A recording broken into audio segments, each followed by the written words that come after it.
Assalamualaikum warahmatullahi wabarakatuh. Waalaikumsalam warahmatullahi wabarakatuh. Dengan video ini kita membuat sebuah diskusi dengan materi yaitu Human Model of the World, meliputi berupa pertanyaan-pertanyaan diskusi tentang rekan-rekan teman saya di sebelah saya. Yaitu sebelumnya perkenalan diri, nama saya Wildan Pradarian. Dengan saya Daman Syari Hakim.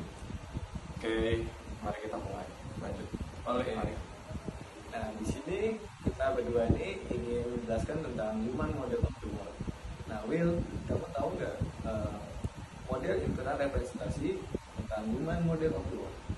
Oke, untuk Human Model of the World itu juga bisa dibilang dengan model internal representasi, yaitu bagaimana cara pikiran kita memproses dan memaknai informasi dari dunia luar melalui elemen-elemen seperti pengalaman, pengetahuan, dan nilai, aturan, dan keyakinan.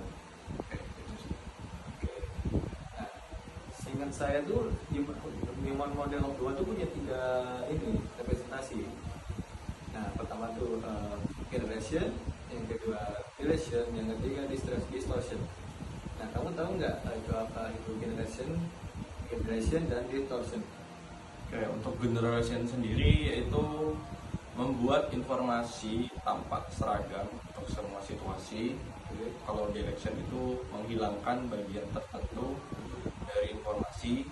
Kemudian distortion itu mengubah makna asli dari suatu informasi menjadi interpretasi pribadi. Pertanyaan selanjutnya dari saya itu, apa tujuan dari menggunakan metamodel tersebut dalam memahami komunikasi atau pemikiran seseorang, itu gimana?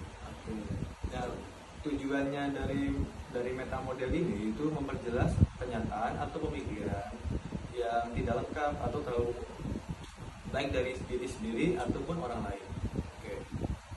Oke, selanjutnya yaitu mengapa penting untuk mengelola respons dengan bijak saat menghadapi ketidakpastian. Itu ya gimana responnya? Kalau respon bijak itu kita tuh bisa tetap agar tetap produktif dan menghindari keputusan yang terburu-buru tuh. Apalagi itu emosional tuh.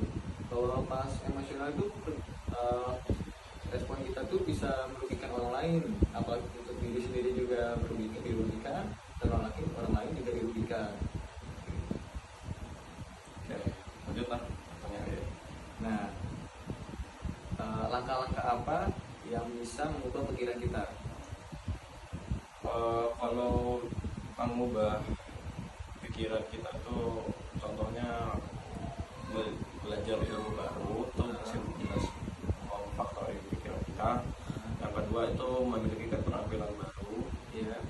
yang ketiga mengganti lingkungan yang baru yang atau mungkin lebih sehat mungkin ya itu, terus yang terakhir membangun kebiasaan yang lebih positif.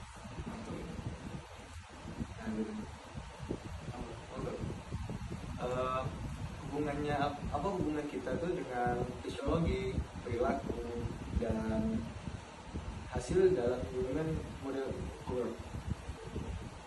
Mungkin saya jawab, fisiologi itu mempengaruhi keadaan emosi atau state yang berdampak pada perilaku dan akhirnya menentukan hasil yang dicapai. Lanjut dulu. Oke, selanjutnya apa contoh-contoh dari generalization, direction, distortion? Itu apa dalam komunikasi? Seingat saya tuh generation itu seperti semua orang pandang pelit, padahal nggak semua orang pandang itu pelit, tapi pandangan kita itu menganggap semua orang pandang itu pelit. Nah, yang kedua itu direction, kayak ini kemahalan nih, padahal nggak ada perbandingan tuh harga yang ini sama harga yang satu lagi, padahal sama barang itu. Yang ketiga itu distortion itu seperti dia tidak pernah beri bunga lagi pada aku, berarti dia tidak menyertai itu lagi, padahal belum tentu dia lagi nggak ngasih duit, mungkin lagi nggak ada duit, ada apa gitu yang membuat dia tuh nggak bisa ngasih bunga kepada kita.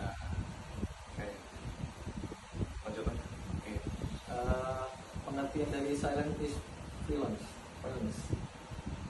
Eh, Penjelasannya itu meliputi untuk mengingatkan bahwa tidak bertindak atau diam saat berdampak negatif itu sangat berbahaya bagi lingkungan yang tidak sehat. Karena apa?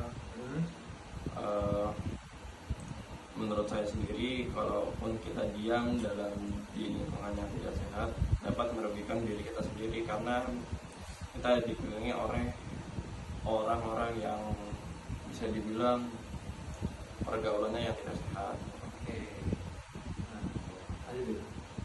Oke, pertanyaan yang terakhir, bagaimana cara seseorang bisa menjadi versi terbaik dari dirinya sendiri sesuai dengan konsep be the best version of yourself? Nah, cara berimplementasi dengan diri sendiri itu bisa melalui pendidikan atau membaca buku atau belajar dari sekolah maupun dari rumah. Selanjutnya itu menjaga lingkungan yang sehat, itu tentunya sehat badan kita, otak kita, pikiran kita, dan membuat pola pikir itu sehat. Nah, menurut saya tuh gitu. Oke teman-teman, mungkin video ini sudah selesai. Mohon maaf jika ada salah kata atau dari penjelasan dari kami kurang tepat atau sebagainya, mohon dimaafkan.